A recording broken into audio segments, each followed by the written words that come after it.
Participanții s-au îndreptat spre monumentul secuilor martiri în jurul orei 16, au depus flori, lumânări și au intonat imnul.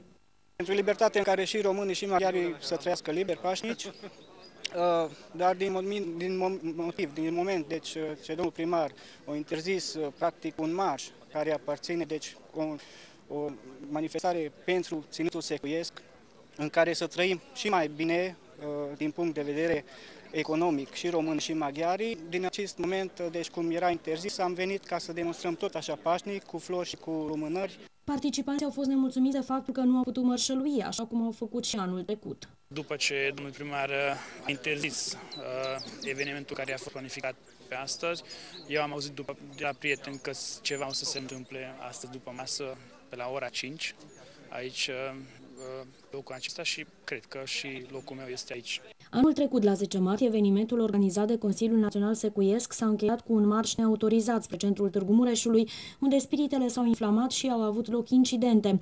Ieri, pe rețelele de socializare au existat grupuri care au încercat să mobilizeze lumea la marș, fără rezultat însă. Primăria Târgu Mureș a interzis marșul, ceea ce a dus la nemulțumiri în rândul participanților la comemorare. Mai mult, aceștia au fost revoltați de prezența forțelor de ordine. M-au oprit cu mașina și au vrut să vadă ce este în mașină.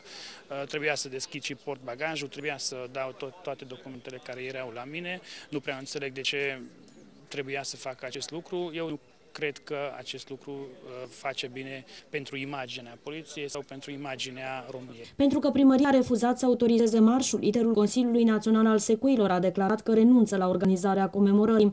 Manifestarea de la monumentul secuilor martiri a avut loc fără incidente.